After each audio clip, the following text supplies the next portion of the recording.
వందనాలు దేవునికి. మరి సమయంలో మన వాక్యం ద్వారా కొన్ని విషయాలు ధ్యానం చేసుకుందాము. మరి బైబిల్ గ్రంథం ఎందరి చేతులు అయితే ఉందో వారందరూ కూడా చాలా జాగ్రత్తగా సావధానంగా దేవుని వాక్యాన్ని విని అందుట్లో ఉన్నటువంటి అంశములను అర్థం చేసుకోవాల్సిందిగా ప్రభుత్వం మనం చేస్తూ ఉన్నాను. మరి సమయంలో మనం దేవుని వాక్యంలో నుంచి కొన్ని విషయాలు ధ్యానం చేసుకుందాం. బైబిల్ గ్రంథంలో దేవుడు చెప్పినటువంటి ఒక మాట, అందులో ఉన్నటువంటి అర్థం మనం అర్థం చేసుకుంటూ ప్రవర్తించగలిగితే జీవితాలు ఎంతో ధన్యమవుతాయి. బైబిల్లో నుంచి చదువుకుందాం కొన్ని విషయాలు. నిర్గమకాండం 33వ అధ్యాయం 3వ వచనాన్ని చదువుకుందాం. అందుట్లో నుంచి దేవుని వాక్యంలో ఏమి చెప్పబడిందో ఒకసారి మనం అర్థం చేసుకుందాం. నిర్గమకాండం ఎక్సోడస్ చాప్టర్ 33 verse 3 అందుట్లో నుంచి చదవండి ఒకసారి. ఇర్మియా గ్రంథము 33వ అధ్యాయము 3వ వచనము ఏమంటున్నాడు? నిర్గమకాండము 33వ అధ్యాయం 3వ వచనం అందుట్లో నుంచి ఒక మాట, మీరు లోబడనొల్లని ప్రజలు గనుక నేను మీతో కూడా రాను, త్రోవలో మిమ్మల్ని సంహరించదనేమో అని మోసేతో చెప్పాను. ఇక్కడ మీరు ఒక విషయం గమనిస్తే, ఇజ్రాయెల్ ప్రజలు ఉద్దేశించి మోసే గారి ద్వారా దేవుడు మాట్లాడుతున్నటువంటి మాటలు.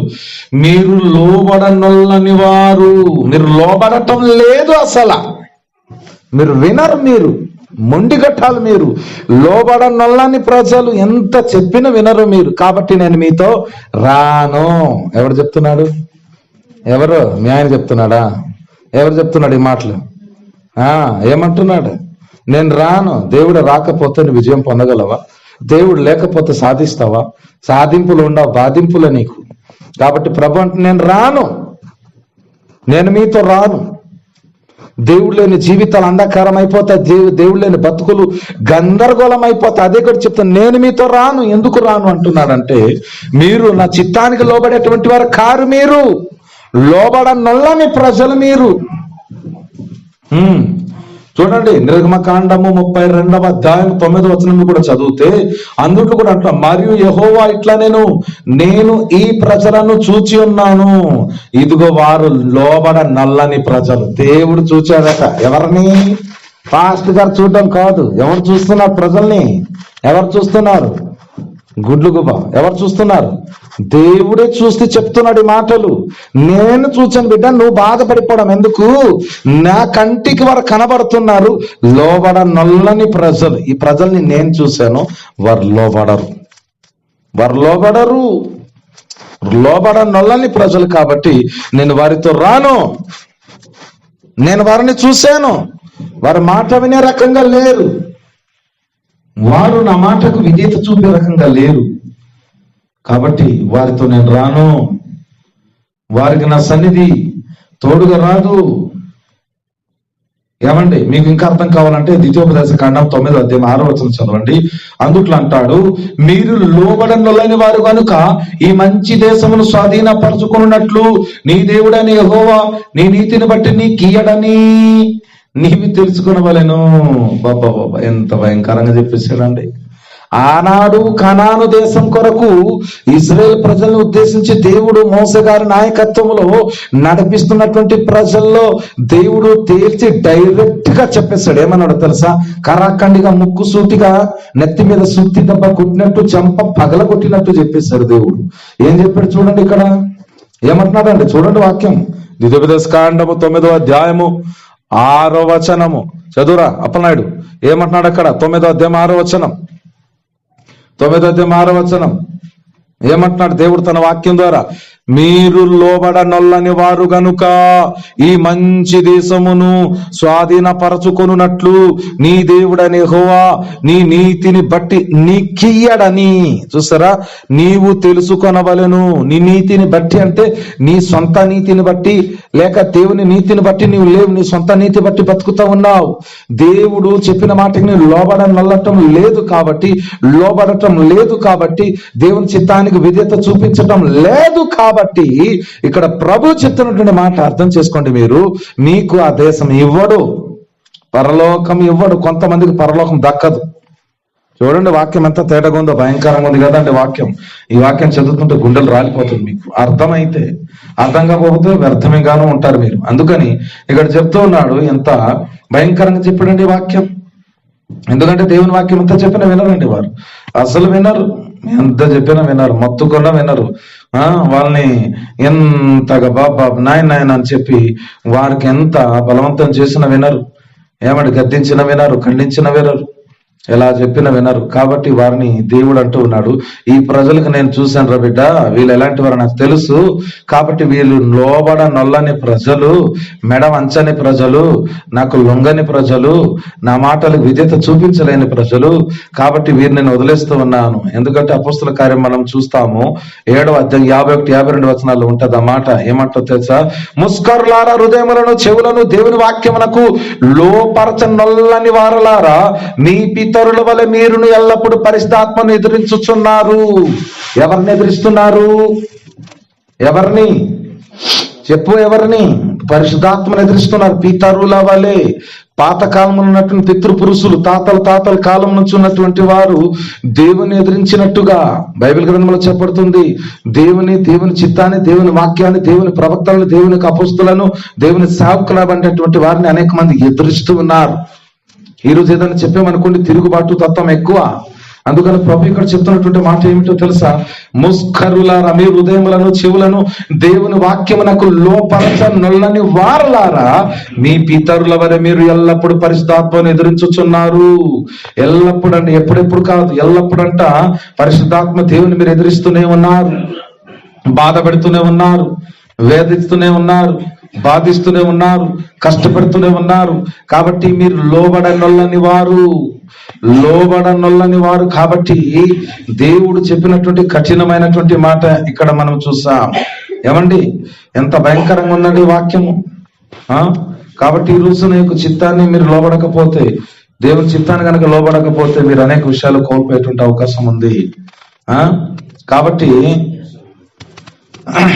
చూడండి, ఒకసారి మోసే గారు కూడా కొన్ని సందర్భంలో ప్రజలకి చెప్పినప్పుడు వారు ఏమంటారో తెలుసా? ద్వితీయోపదేశ కాండంలో మనం 30-31 అధ్యాయాలు చదివితే అందులో మనకు విషయాలని తెలుస్తాయి.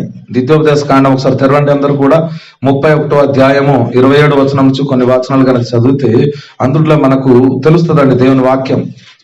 నీ తిరుగుబాటును, నీ మూర్ఖత్వమును నేనెరుగుదును. ఎంత భయంకరంగా చెప్పాడు! తిరుగుబాటు తత్వం అట, మూర్ఖత్వం అట. దేవుడు అంటున్నాడు, నేనెరుగుదును, నాకు తెలుసును. నువ్వు మూర్ఖుడివి, నువ్వు ఎలాంటి వాడు అట అంటున్నాడు ఇక్కడ. తిరుగుబాటు తత్వం నీలో ఉంది, తిరుగుబాటు స్వభావం నీలో ఉంది. కాబట్టి నేను ఎరుగుదును. నేడు నేను ఇంకా సజీవుడనై మీతో ఉండగానే ఇదిగో మీరు యెహోవా మీద తిరుగుబాటు చేసి తిరిగి. మోసే అంటూ ఉన్నాడు, నేను బ్రతుకుంటుండగానే మీలో అనేక మంది తిరుగుబాటు చేసేటువంటి వారుగానే ఉన్నారు తప్ప నా మాటలకు లోబడేటువంటి వారు ఏమాత్రం కూడా మీరు లేరు. కాబట్టి మీ తిరుగుబాటు వల్ల మీరు నాశనం అయిపోయే పరిస్థితి ఎదురవుతుంది. మీరు వినే రకంగా లేరు, లోబడనొల్లని ప్రజలని అంటూ ఉన్నాడు. చూస్తే కనుక ద్వితీయోపదేశ కాండం 9:13 అంటాడు, మరియు యెహోవా నేను ఈ ప్రజలను చూచి తిని ఇదిగో వారు లోబడనొల్లని ప్రజలు అని అన్నాడు. కాబట్టి ఈ రోజున మీరు ఎలా ఉన్నారు? దేవుని వాక్యానికి లోబడుతున్నారా, తిరుగుబాటు చేస్తూ ఉన్నారా? ఒకసారి మిమ్మల్ని మీరు పరిశీలన చేసుకోనండి. కనుక దేవునికి వాక్యంలో రాయబడింది, ఈ రోజున అనేక మంది దేవుని చిత్తానికి లోబడకుండా తిరుగుబాటు చేసేటువంటి తత్వం కలిగినటువంటి ప్రజలు ఎక్కువ మంది కనబడుతున్నారు. మరి నీవైతే అలా ఉండకుండా, అలా ఉంటూ దేవుని చిత్తానికి విధేయత చూపించకుండా ఉంటూ దేవుని కోపం నీ మీదకి రాకుండా ఉండడానికి దేవుని మాటలకు లోబడాలి.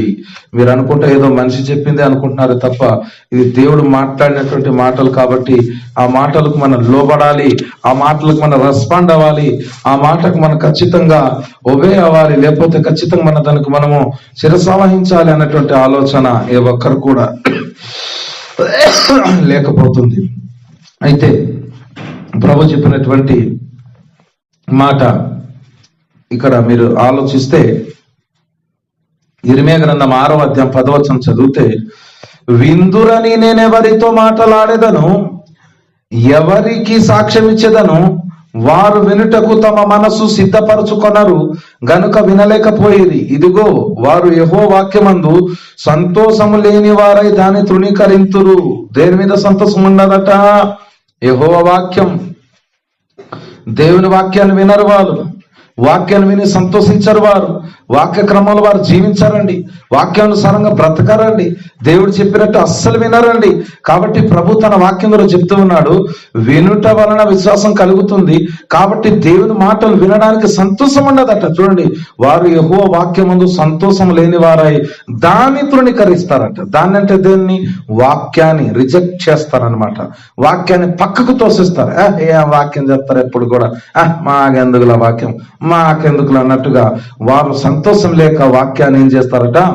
పక్కకు తోసివేస్తారు. అయితే నిర్గమకాండ 33:3 మనం చదువుతూ అక్కడ అంటున్నాను, మీరు లోబడనొల్లని ప్రజలు కనుక నేను మీతో కూడా రాను, త్రోవల మిమ్మును సంహరించదానేమో అని మోసతో చెప్పాను అనే పదాన్ని మనం ఇందుకు చదివినాం. కాబట్టి ఈ రోజు నా నొల్లనేటువంటి ప్రజలు, మాట వినలేని ప్రజలు, తిరుగుబాటు చేసేటువంటి ప్రజలు, వాక్యానికి అనుసరించలేనటువంటి ప్రజలు, అలాంటి వారిని ఉద్దేశించి దేవుడు మాట్లాడుతున్నటువంటి మాటలు. కాబట్టి మీరు ఈ రోజున ఈ యొక్క మాటను అర్థం చేసుకోనండి. అయితే ఇర్మీయా గ్రంథం 17:23 చదివితే, అయితే వారు వినకపోయిరి, చెవిని పెట్టకపోయిరి, వినకుండాను బోధ నందకుండాను మొండికి తిరిగిరి. ఈ రోజున ఎంత చెప్పినా కూడా వినే రకంగా లేరండి. తిరుగుబాటు తత్వం ఎక్కువ. వాక్యానికి విధేయత చూపించకుండా ప్రతి దానికి కూడా వారు ఏం చేస్తున్నారండి? తిరుగుబాటు తత్వం. ఏమండి, మీకు అర్థం కావాలంటే మరొక మాట చూపిస్తాను చూడండి. నెహెమ్యా గ్రంథం 9:16 నెహెమ్యా 9:16 అయితే వారును మా పితరులను గర్వించి లోబడనొల్లక నీ ఆజ్ఞలకు చెవి యొగ్గకపోయిరి. ఎవరు? వారు లోబడనొల్లకపోయారు. ఏమండి, మీరు జకర్యా గ్రంథం 7:11 కనుక చదివితే అందుట్లో అంటాడు, ఆ ప్రజలట ఏమైపోయారట? ఆలకింపనొల్లక మూర్ఖులై వినకుండా చెవులు మూసుకొనిరి. ధర్మశాస్త్రమును పూర్వీకులైన ప్రవక్తల ద్వారా సైన్యములకు అధిపత్యకు యెహోవా తన ఆత్మ ప్రేరణ చేత తెలియజేసిన మాటలను తాము వినకుండునట్లు హృదయములను కురువిందము వలె కఠినపరచుకొనిరు గనుక సైన్యములకు అధిపతియగు యెహోవా యుద్ధ నుండి మహోగ్రత వారి మీదికి వచ్చెను అన్నటువంటి పదం. కావున సైన్యములకు అధిపతియగు యెహోవా సెలవచ్చినదేమనగా, నేను పిలిచినప్పుడు వారు ఆలకింపకపోయిరు గనుక వారు పిలిచినప్పుడు నేనును ఆలకింపను. ఎంత భయంకరంగా ఉందండి వాక్యం. కాబట్టి కురువిందం వల్ల చేసుకున్నారంట. వారు ఎలా చేసుకున్నారంటే వాళ్ళకు హృదయాన్ని చాలా గట్టిగా చేసుకున్నారన్నమాట. కాబట్టి అటువంటి వారి యొక్క పరిస్థితి ఎంత ఘోరంగా ఉంటుందో దేవుడు తన వాక్యం ద్వారా మనకు ఈరోజు తెలియజేస్తూ ఉన్నాడు. ఎందుకంటే ప్రియులారు, ఈ రోజుల్లో ఆలకింప నొల్లక మూర్ఖులై వినకుండా చెవులు మూసుకున్నారంట. ఏం చేసుకున్నారు చెప్పండి? మూర్ఖులు అయిపోయారట, మాట వినలేదట, చెవులు మూసుకున్నారట. ఇప్పుడు మీకు అర్థం కావడానికి ఒక మాట చూపిస్తాను చూడండి. హోసేయ గ్రంథం 4:16 పెయ్య మొండితనము చూపునట్టు ఇజ్రాయేల్ వారు మొండితనము చూపి ఉన్నారు గనుక విశాల స్థలమందు మేయు గొర్రె పిల్లకు సంభవించినట్లు దేవుడు వారికి సంభవింపజేయును. ఎంత భయంకరంగా చూస్తారా? పెయ్య ఏమండి? పెయ్య చెప్పండి, దూడ అన్నట్టు. పెయ్య మొండికి తిరిగినట్టు ఈ ప్రజలు మొండికి తిరుగుతారట. ఎంత చెప్పినా కూడా వినరు అనేటువంటి పదాన్ని ఇక్కడ చూస్తున్నారు. వాళ్ళు మొండికి తిరుగుతారు. కాబట్టి వారి ప్రవర్తన ఫలాన్ని వాళ్ళ మీదకి రప్పిస్తాను అని అంటూ ఉన్నాడు. కనుక దేవుని బిడ్డలారా, ఈ రోజున వాక్యం వింటున్నటువంటి మీలో అనేక మంది మాటకు లోబడండి. వాక్యం మన అందరి కోసం చెప్తుంది. వాక్యంలో చెప్పినటువంటి మాటలు మనం వినాలి. దేవుడు ఏది చెప్పాడు అది చెయ్యాలి అనేటువంటి ఆలోచన కలిగి మనం ఉండాలి. లేకపోతే ఖచ్చితంగా మనం శిక్షించేటువంటి పరిస్థితులకు వెళ్ళిపోతాం. కనుక చూడండి, జపన్య గ్రంథం 3:2 జపన్య 3:2 అది దేవుని మాట ఆలకించదు, శిక్షకు లోబడదు, యెహోవా యందు విశ్వాసం ఉంచదు, దాని దేవుని యొద్దకు రాదు. ఏమండి? దేవుని యొద్దకు రాదు. దాని మధ్య దాని అధిపతులు గర్జన చేసి సింహములు, దాని న్యాయాధిపతులు రాత్రి అందు తిరుగులాడు తెల్లవారు వరకు ఎర్రలో ఏమీ మిగలకుండా భక్షించు తోడేళ్ళంటి వారు అన్నమాట. కాబట్టి ఇక్కడ చెప్తున్నాడు, నా మాటలు వినరు, నా దగ్గరకు తిరిగి రారు, నేను ఏది చెప్తే వినరు, వారికి ఏది తోస్తే అదే చేస్తారు. కాబట్టి వీరందరూ కూడా దేవునికి వాక్యానికి లోబడరు, దేవుడు చేసిన శిక్షకు లోబడరు,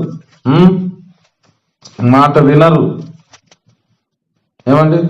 కనుక ఇక్కడ ప్రభు చెప్పినటువంటి ఒక మాట మీరు ఒకసారి అర్థం చేసుకోండి. ఎందుకంటే మాట వినాలి, లోబడాలి. కానీ ఈ రోజులు అనేక మందికి అంతా చెప్పినా వినే రకంగా లేదు, లోబడే రకంగా లేదు. ఎవరికి నచ్చినట్టు వాళ్ళే వెళ్ళిపోతున్నారే తప్ప దేవునికి వాక్యానికి లోబడదామో. వాక్యం వలన మనం జీవిస్తాం, వాక్యం వలన మన బ్రతుకులు బాగుపడతాయి, వాక్యం వలన మనకి తీరు మారుద్ది, వాక్యం వలన మనకు బ్రతుకులు ఆధారపడి ఉంటాయి. కాబట్టి మీరు చక్కగా ఉండాలనేటువంటి ఒక ఆలోచన కలిగి లేకపోవడం బాధ.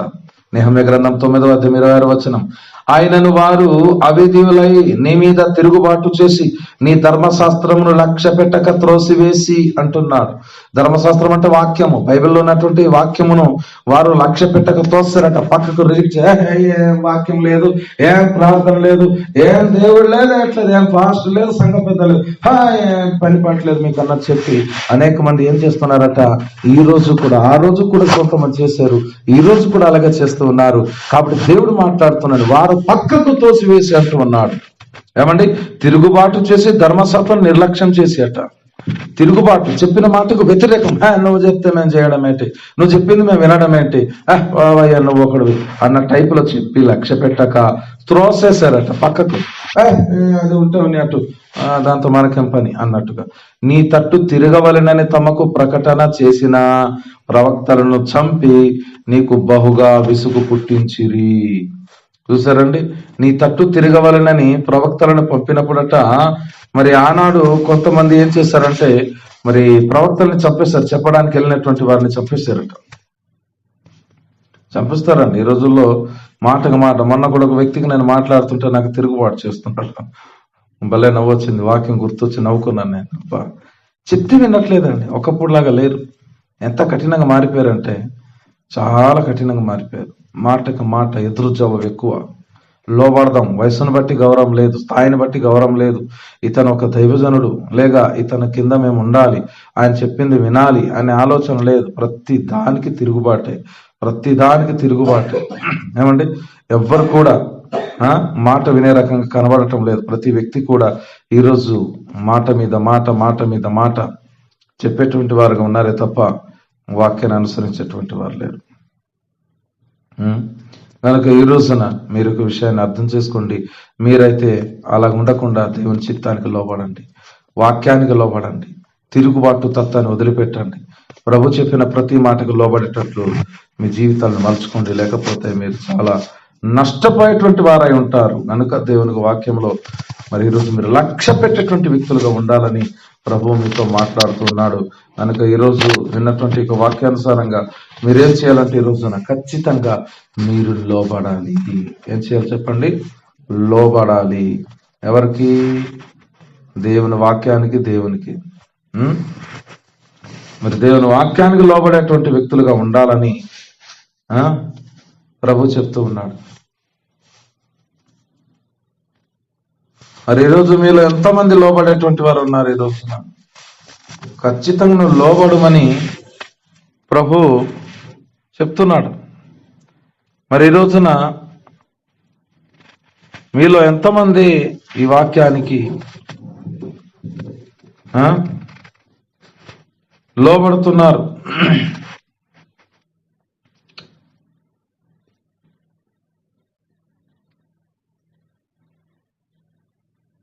చూడండి, లేవ్యకాండం 26:41 నేను తమకు విరోధముగా నడిచి తిననియు తమ శత్రువుల దేశంలోనికి తమను రప్పించి తిననియు ఒప్పుకొనిన ఎడల, అనగా లోబడని తమ హృదయములను లొంగి తాము చేసిన దోషమునకు ప్రతిదండన అనుభవించుదామని ఒప్పుకొని అంటున్నాడు. ఏమిటట? లోబడని తమ హృదయములను లొంగిపోవాలట దేవుని దగ్గర. దేవుని దగ్గర లొంగిపోవాలి, వంగిపోవాలి అన్నటువంటి పదం ఇక్కడ మనం చూస్తున్నాం. కాబట్టి ఈరోజు లోబడకుండా తిరుగుబాటు చేసే వాళ్ళు చాలా మంది ఉన్నారు. అనేక మంది దేవునికి, దేవుని వాక్యానికి లోబడకుండా అనేక మంది తిరుగుబాటు చేస్తూ ఉన్నారు. కానీ నువ్వు మాత్రం అలాంటి పరిస్థితుల్లో ఉండొద్దని ప్రభు తన వాక్యం ద్వారా ఈరోజు హెచ్చరిక పూర్వకంగా తెలియజేస్తూ ఉన్నాడు. కనుక ఈ రోజున వాక్యానికి లోబడండి. ఎంత చెప్పినా ఆనాటి ప్రజలు కూడా లోబడలేదండి. అందువల్ల వారు నశించిపోయినట్టుగా బైబిల్లో నెహెమ్యా గ్రంథం 9వ అధ్యాయం ఇంటికి వెళ్తే చదవని మీకు అర్థమవుతుంది. అయితే వారు తమ పితరులను గర్వించి లోబడనొల్లక నీ ఆజ్ఞలకు చెవియకపోయారు గనుక వారు నాశనమైపోయారు అన్నట్టుగా దేవుని వాక్యంలో రాయబడింది ప్రియులారా. మరి ఈరోజు మీరు ఎలా ఉన్నారు? మీ పరిస్థితి ఏమిటి? మీరు దేవుని వాక్యానికి లోబడుతున్నారా? దేవుని చిత్తానికి లోబడుతున్నారా? దేవుని వాక్యంలో ఏమైతే రాయబడిందో అదే మీరు వింటూ ఉన్నారా, చేస్తున్నారా లేదా అనేటువంటిది ఒక్కసారి మిమ్మల్ని మీరు పరిశీలన చేసుకోవాల్సింది కోరుచున్నాను. కాబట్టి దేవుని బిడ్డలారా చూడండి, ఎంతో చక్కగా దేవుడు వాక్యం ద్వారా మాట్లాడుతున్నాడు. మరి ఈరోజు లోబడేటువంటి వారు ఎంతమంది ఉన్నారండి? వాక్యానికి భయపడేటువంటి వారు ఎంతమంది ఉన్నారు? మరి మీలో వాక్యం చాలా మంది వింటూ ఉన్నారు కదా, మరి మీలో మీ పరిస్థితి ఏమిటి? చూడండి, ఇర్మియా గ్రంథం తెరవండి ఒకసారి. 20వ అధ్యాయం 7వ వచనంలో ఇర్మియా గారు ఒక మాట చెప్తున్నారండి. ప్రవక్త ఇర్మియా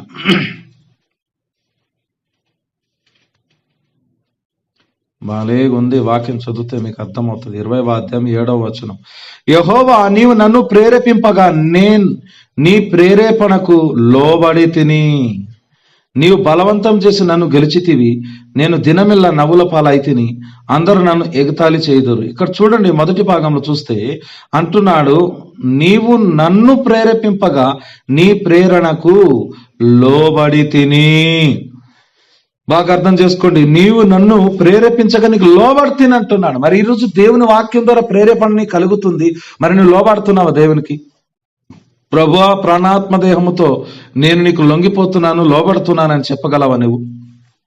లేక తిరుగుబాటు చేయగలుగుతున్నావా? ఇదే ఇర్మియా గ్రంథం 31వ అధ్యాయం 18వ వచనంలో, నీవు నన్ను శిక్షించితివి, కాడికి అలవాటు కాని కోడి దెబ్బలకు లోబడినట్లుగా నేను శిక్షకు లోబడుచున్నాను. అంటే లోబడుతున్నాను అనేటువంటి పదం ఇక్కడ మనం చూస్తున్నాము. దేవుని బిడ్డలారా, మనం ఎట్టి పరిస్థితుల్లో కూడా మనం దేవునికి లోబడాలి. లోబడకపోతే మనం ఖచ్చితంగా దండించబడతాం. లోబడ నొల్లని వారికి శ్రమ అని దేవుని వాక్యంలో రాయబడి ఉందండి. కాబట్టి మనం ఖచ్చితంగా దేవునికి, దేవుని వాక్యానికి లోబడాలి, వాక్యానుసారంగా బ్రతకాలి, ఇతరులను బ్రతికింప చేయాలి. కాబట్టి ఏ మాట చెప్పినా మనం లోబడాలి. క్రీస్తుకు లోబడాలి, దేవునికి లోబడాలి, పరిశుద్ధాత్మకు లోబడాలి, దైవజనులకు లోబడాల, సంఘంలో ఉన్నటువంటి పెద్దలకు లోబడాల. అందరికి కూడా లోబడకపోతే, తిరుగుబాటు చేస్తే ఖచ్చితంగా మనం ఏమవుతామట? నష్టాన్ని కొని తెచ్చుకుంటాం. కాబట్టి మనము దేవుని వాక్యానికి లోబడి వాక్యానుసారంగా బ్రతకగలిగితే మన జీవితము ఎంతో ధన్యమవుతుంది. కాబట్టి మరి మీరందరూ కూడా వాక్యానికి లోబడండి. లోబడకపోతే, తిరుగుబాటు చేస్తే నష్టం, మీకు మీరే నష్టపరుచుకుంటారనే పదాన్ని దేవుని వాక్యం ద్వారా మనం చూస్తాం. దేవునికి స్తోత్రం. కానీ ఈ రోజుల్లో ఏ ఒక్కరు కూడా వాక్యానికి రెస్పాండింగ్ అయ్యేటువంటి వారు కనబడటం లేదు. వాక్యానికి లోబడేటువంటి వారు కనబడటం లేదు. దేవుని చిత్తానికి భయపడేటువంటి వారు ఒక్కరు కూడా కనబడటం లేదు. ఏమంటే పైనుండి దేవుడు చూసి ఎంతో బాధపడుతున్నాడు. ఎందుకు ఇంత మూర్ఖంగా తయారవుతున్నారో తెలియదు. ఒక్కొక్కరు దగ్గరికి వెళ్ళి చెప్పినా వినరు, బతిమాలినా వినరు, హెచ్చరించినా వినరు, గద్దించి చెప్పినా వినరు, ఖండించి చెప్పినా వినరు, ప్రేమతో చెప్పినా వినరు.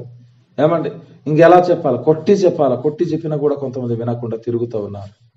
కాబట్టి ఇది వినని కాలము. దుష్టుడు వారిని ప్రేరేపిస్తున్నాడట. ఇందాక మన వాక్యంలో చదివాం, దేవుడు ప్రేరేపింపగా ఆ ప్రేరణకు నేను లొంగిపోయి లోబడితేనే అన్నాడు. మరి ఈరోజు దేవుడు వాక్యం చెప్పి, వాక్యం విన్న తర్వాత ప్రేరేపణ జరగాలి కదా. మరి నువ్వు ప్రేరేపణ రావటం లేదంటే కారణం ఏంటి? నీ లోపల సైతాన్ గారు దూరిపోయాడంత అని అర్థం. నీకు అర్థమవుతుందా? ఒక విధంగా చెప్పాలంటే ఇక్కడ మీరు వినేటువంటి వాక్యము ఎక్కడ మీకు దొరకదు. యూట్యూబ్లో ఈ వాక్యాలన్నీ లోడ్ చేస్తున్నాం. చాలా మంది ఫోన్లు చేస్తున్నారు నాకు, మీరు ఎక్కడ ఉంటారు సార్, ఎంత బాగా వాక్యం చెప్తున్నారు, మీ సంఘం ఎలా ఉంటుందండి, ఎంతమంది వస్తుంటారో, ఒక 2-3 వేలు వస్తుంటారేమో అంటున్నారు. ఇక్కడ చూస్తే 20 మంది కూడా సరిగా కూర్చోట్లేదు. బయట ఉన్న వాళ్ళకి వాక్యం అర్థమవుతుంది, వాళ్ళు ఫోన్లు చేస్తూ ఉన్నారు, మీకు అర్థం కావటం లేదు, మీరు లొంగటం లేదు. అందుకు ఒక మాట అంటారు, గడ్డి ఉన్న చోట గొడ్డు మేయద్దు, సాలలో గొర్రె లేక మేకలు ఉండవు. బుద్ధి ఉన్నవాడు మాట ఎవడు వినడు. నాకు అర్థమవుతుంది. గడ్డి ఉన్న చోట గొడ్డు మేయదంటే అర్థం ఏంటి? ఆ గడ్డిని తొక్కేసి బయటికి వెళ్ళిపోతుంది. అందరు వెళ్తున్నారు కదా, అక్కడ ఏం లేకపోయినా నిలబడతాయి. కానీ ఇక్కడ అన్నీ ఉన్నా ఈ దగ్గరికి ఏమి ఉండవు. మీకు అర్థమవుతుందా? అది పరిస్థితి. కాబట్టి ఎంత చెప్పినా వినకుండా ఉన్నారు. చాలా మందికి ఆ రోజు మనం చూసాము కావలివాడి గురించి. మీ రక్తాపరాధం నా మీదకి ఉండకుండాను గాక. పౌలు గారు అంటారు, మీ రక్తాపరాధములు నా మీద ఉండకుండాను గాక. ఎందుకంటే నేను చెప్పాల్సింది చెప్పాను, మీకు ప్రయోజనకరమైన దాయకుండా చెప్పాను, అన్ని విడమర్చి చెప్తున్నాను. నాది తప్పు కాదు. మీరు నష్టమైతే, మీరు నరకానికి పోతే, శత్రు చేతిలో చిక్కబడితే, మీకు ఏదైనా జరిగితే అందుకు నేను బాధ్యుడిని కాను అని ఆనాడు దైవజనుడు చెప్పినట్టుగా ఈ రోజు కూడా దేవుని సేవలో సాగుతున్నటువంటి వారు అలాగే చెప్పాల్సిన పరిస్థితి ఎదురవుతుంది. కాబట్టి మీరు లోబడితే మంచిది, లోబడకుండా తిరుగుబడితే నష్టం మీరే పొందుకుంటారు. ఇంతకంటే చెప్పేది ఏమి లేదు. కాబట్టి లోబడండి, దేవుని దీవెనలు పొందండి. ఈ మాటలు దేవుడు దీవించును గాక. ఆమేన్. Praise the lord.